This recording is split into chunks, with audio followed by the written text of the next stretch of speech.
Bapak Ibu Saudara, kita melanjutkan tema kita kepemimpinan Bapa.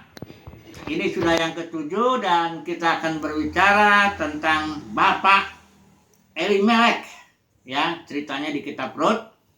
Kemudian Bapak ini namanya Imam Eli di zaman Samuel waktu itu.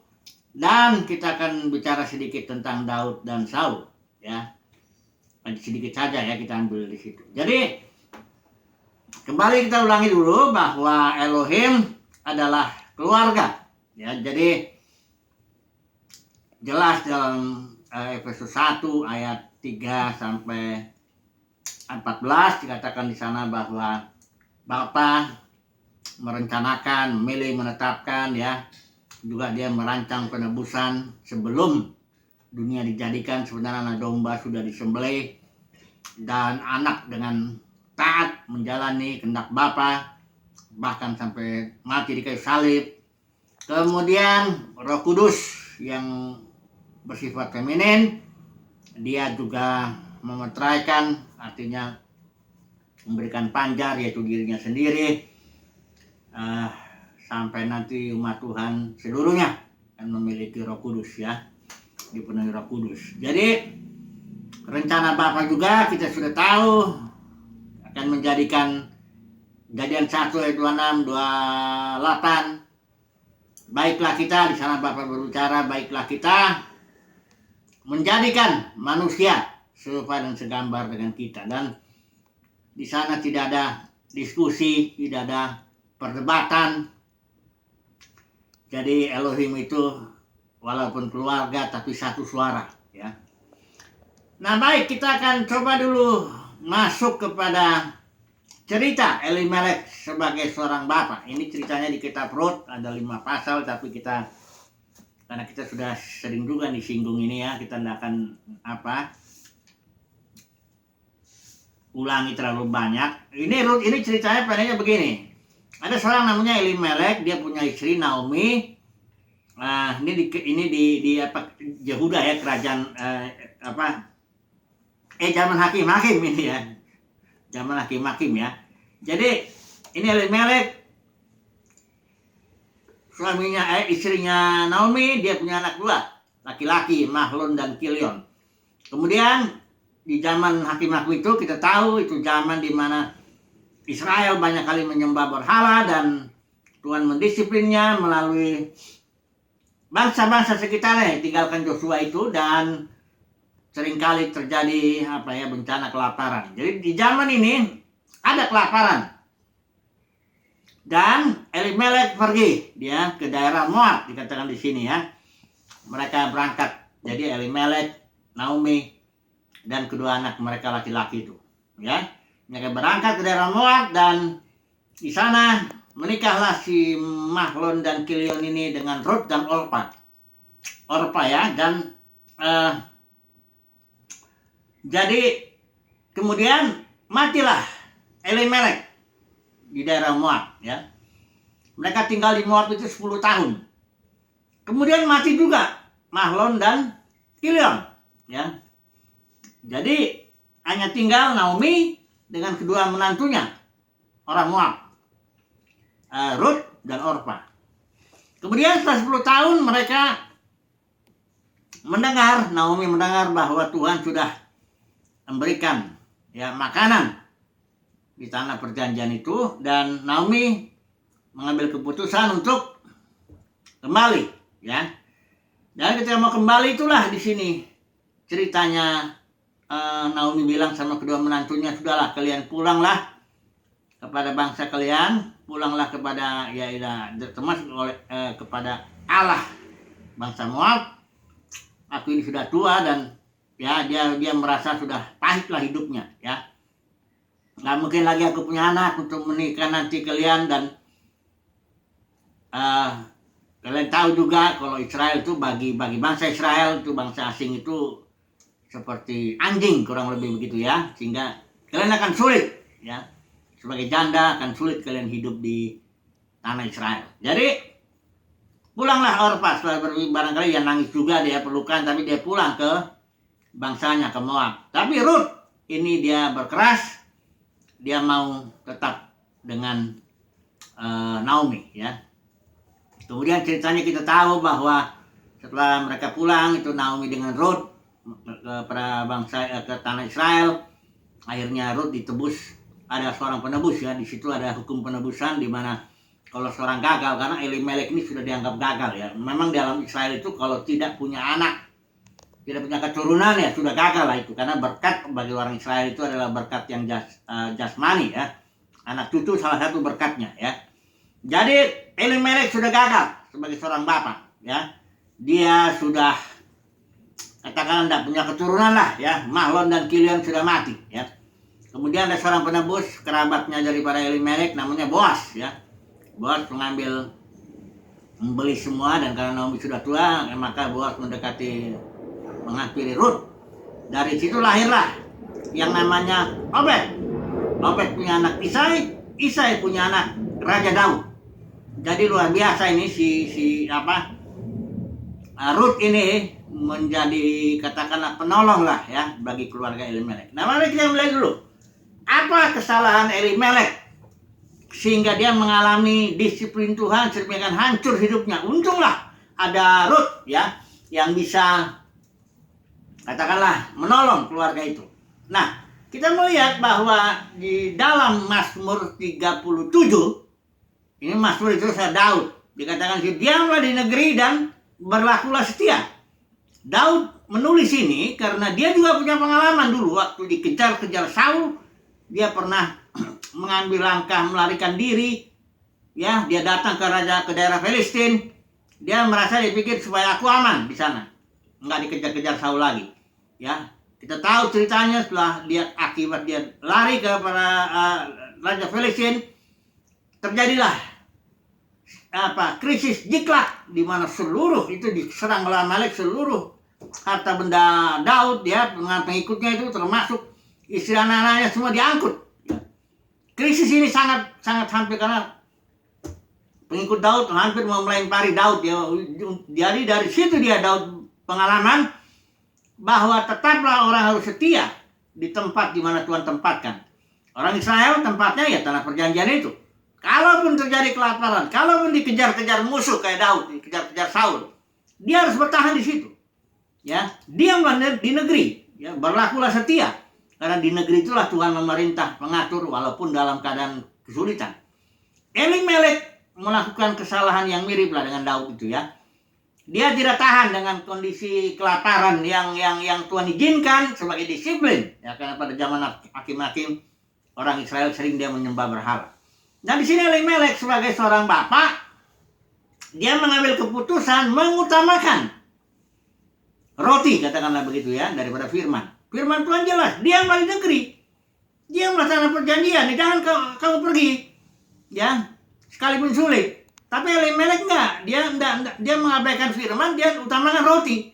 Yang penting saya dapat roti. Sebenarnya Elimelek itu bukan orang yang terlalu miskin ya, karena ketika datang itu Naomi dengan Ruth ke tanah Israel itu, semua sekota itu gempar.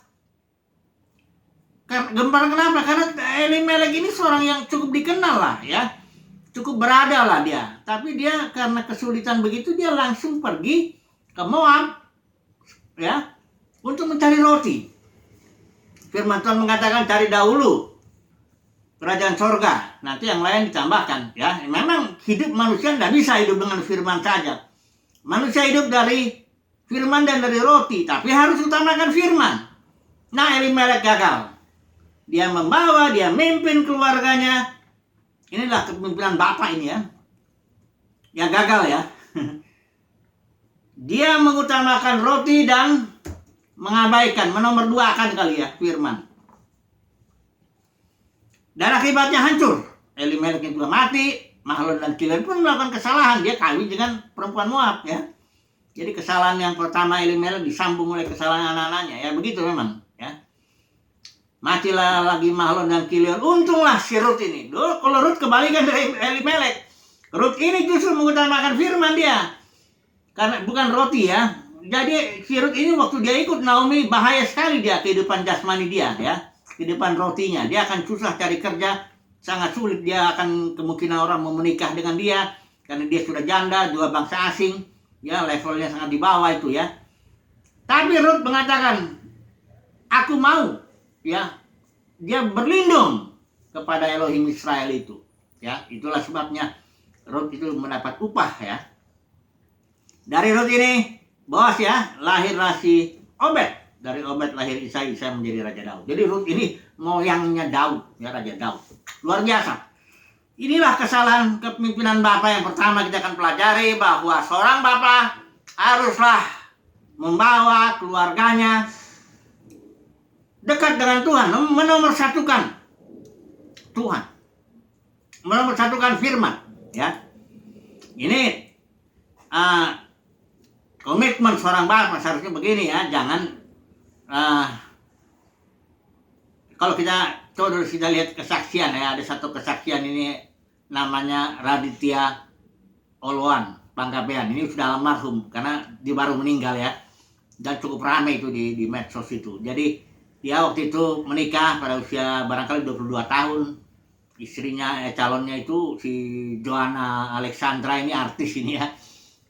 Kira-kira baru 20 tahun, mereka sudah salah melangkah, dan akhirnya dia datang ke si ini dalam kesaksiannya, si Raditya ini datang ke calon mertuanya itu. Dia cuma bilang gini, karena calon mertuanya tanya, apa rencana kamu menikah? Dia kuliahnya nggak selesai, kerjanya juga nggak cukup, jadi kamu apa yang rencana kamu? Kata calon mertuanya ini. Raditya dipimpin Tuhan. Pada waktu itu dia sudah mulailah di jamaah Tuhan ya. Dia dipimpin Tuhan, jawabnya begini, saya janji om bahwa saya akan bawa keluarga ini dekat dengan Tuhan.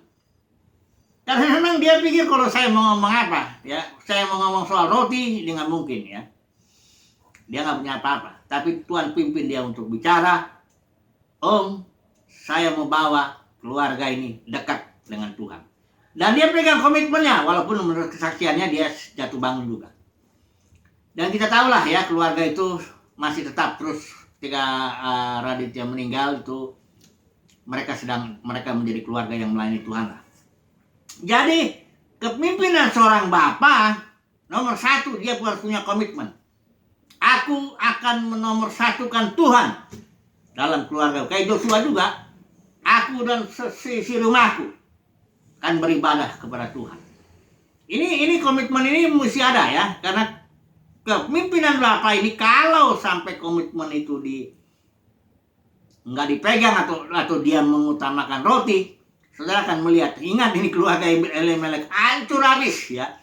Elimeleknya pun mati, Mahlon kilanya mati, nggak ada lagi sisanya. Untunglah ada hukum penebusan di Israel itu untuk nolong orang yang gagal ya. Kemudian yang kedua, kita ambil keluarga Eli. Ini ada di 1 Samuel ini ya. Kita pun tidak usah baca ini. Ceritanya begini, Eli ini imam ya. Dia ini di Silo, itu bait suci masih ada, kemah itu masih ada di Silo ya. Silo itu daerah Efraim. Jadi si Imam Eli inilah di situ yang menjadi imam ya. Dia juga hakim sebenarnya, dia memerintah tuh 40 tahun ya. Di situ Eli ini, Imam Eli punya anak namanya Hofni dengan Pinehas. Mereka melayani di situ ya. Kita tahu ceritanya sebelumnya itu, backgroundnya itu ada cerita Elkana punya istri, ada Penina, ada Hana ya. Hana ini gak punya anak, dia berseru menjerit pada Tuhan. Akhirnya Tuhan kasih Samuel diserahkan kepada Tuhan ya. Kemudian Samuel karena dia disitulah kemah suci di situ Imam Eli ya, dia jadi di bawah pengawasan Eli. Si Samuel ini ya, masih kecil ya. Jadi pada waktu itu, nah ini kesalahan Imam Eli ini ada 2 ini. Pertama, dia itu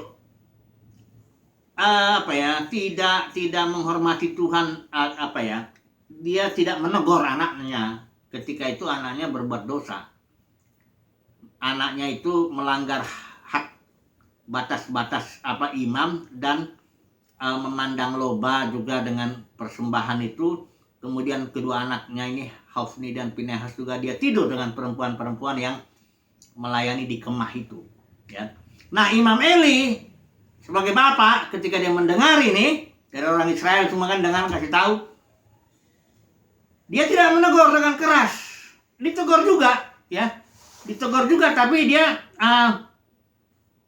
ndak tegur dengan keras ya. Ini dikatakan ayat 1 Samuel 2 ayat 24, dia ngomongnya begini, Imam Eli. Janganlah begitu anak-anakku, bukan kabar baik yang kudengar itu bahwa kamu menyebabkan umat Tuhan melakukan pelanggaran. Ditegur juga tapi tidak tegas. Ya.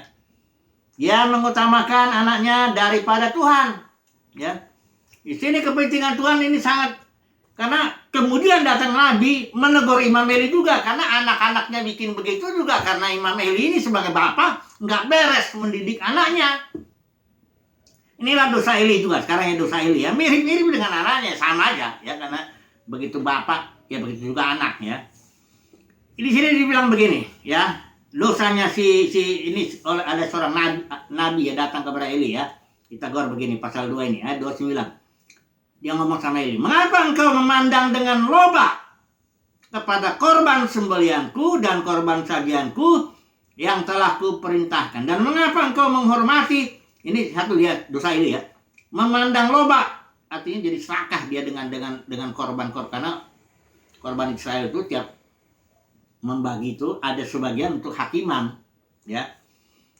Ya itu satu, tuh Eli itu udah biasa itu makan korban mengambil yang bukan haknya ya.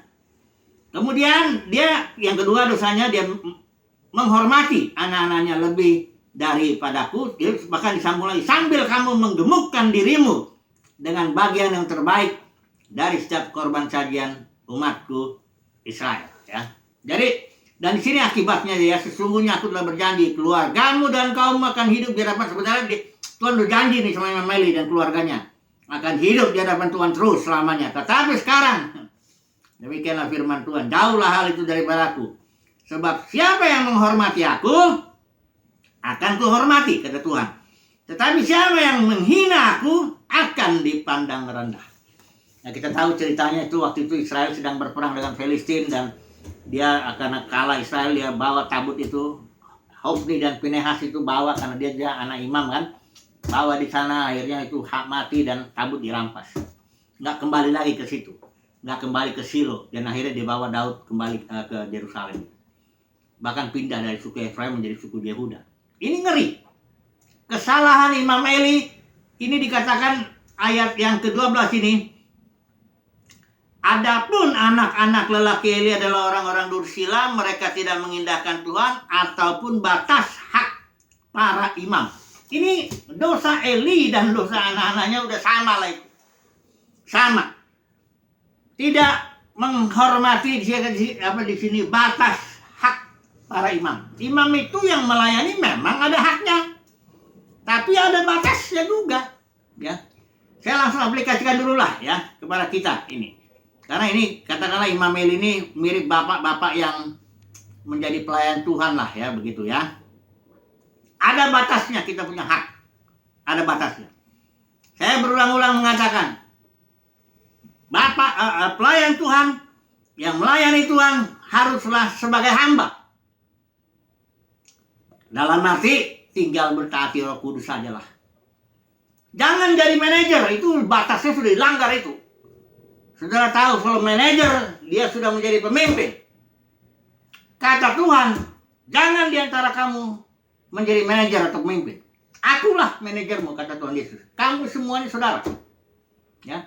Jadi seorang pelayan Tuhan batas haknya selama dia menjadi hamba mendengar Roh Kudus ya, kayak Petrus, Paulus, Rasul Yohanes ya, semua itu, Stefanus, Ananias, semua itu, bahkan jemaat semuanya mentaati Roh Kudus. Tidak ada yang ngatur-ngatur umat Tuhan sebagai manajer, nggak ada. Paulus bukan manajer itu. Rasul Yohanes juga bukan, Petrus juga bukan, ya. Mereka sadar hak mereka. Batasnya itu aku sebagai hamba kebenaran.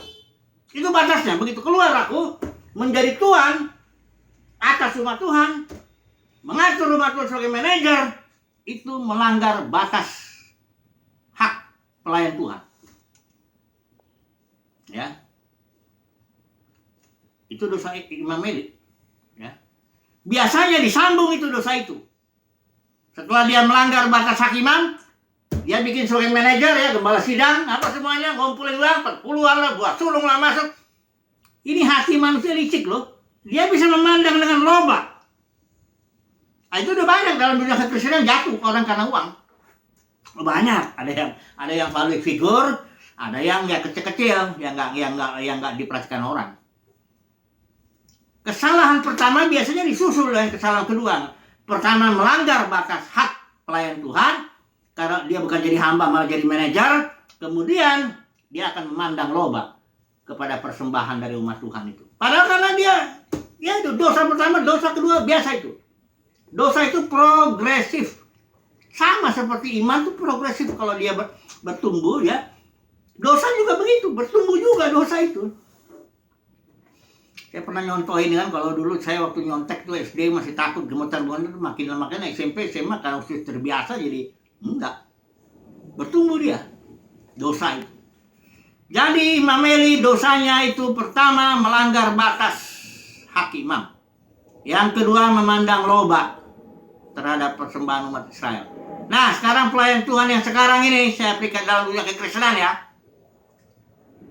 Banyak yang melakukan dosa juga melanggar hak batas pelayan Tuhan.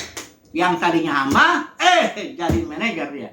Kaya memang dia. Dan dia bisa memandang loba persembahan itu. Uang itu, saudaraku, hati-hati. Kita jangan adalah seorang yang bilang, oh harus saya bebas, saya enggak. Jangan. Selama kita menjadi hamba, senantiasa bersandar dengan Tuhan, aman kita. Tapi kalau kita masuk melanggar batas itu, menjadi manajer dalam gereja, mau jadi gitu, bangun kerajaan sendiri, bangun denominasi sendiri, jadi gembala sidang, ingat. Hati yang loba itu tamak. Ya. Itu sudah mengintip. Dekat sekali. Ya, dekat sekali. Ini saya kesaksian dulu lah. Ya.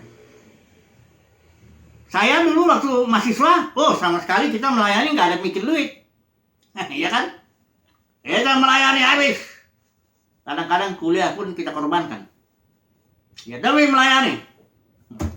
Setelah itu, saya dengan teman-teman itu yang senior-senior saya itu, 5 orang kami jadi pendeta penatua. Ya, istilahnya dulu.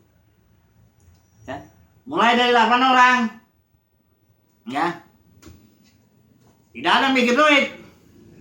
Berkembanglah dari 8 bahkan mungkin 400-an lebih ya. Dalam beberapa tahun saja.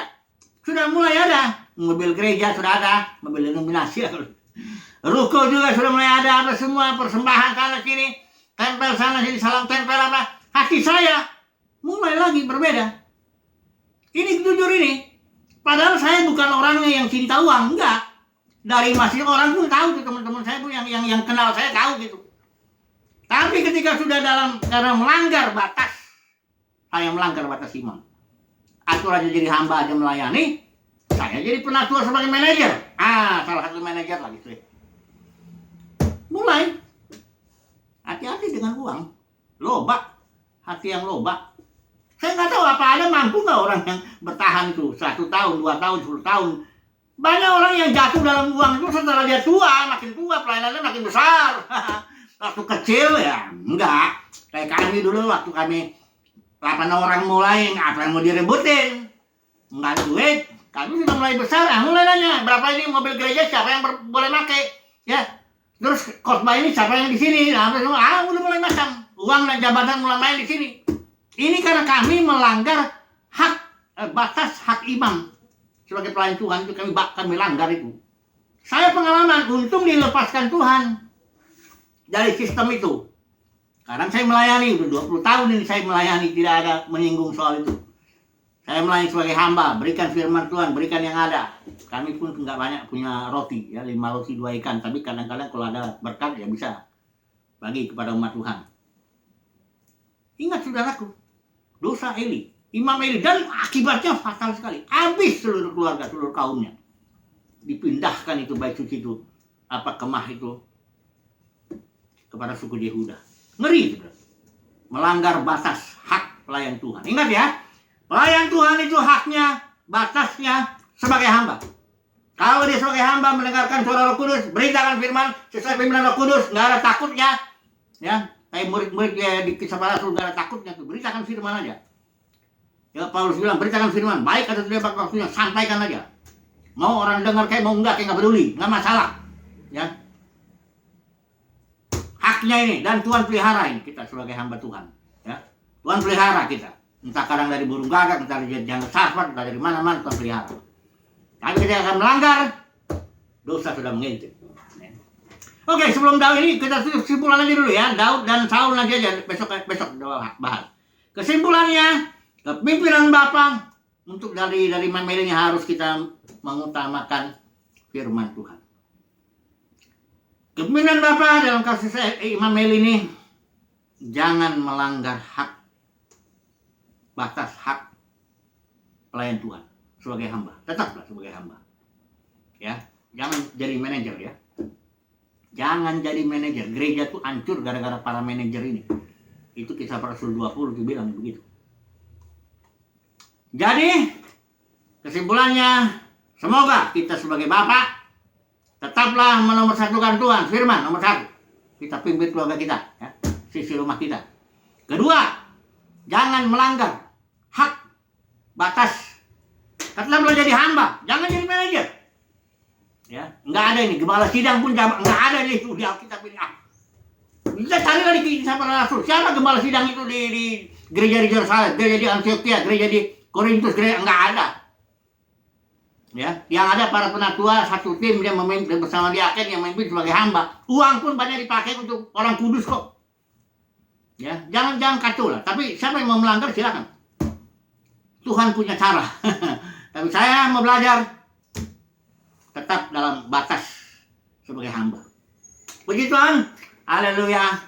Amin.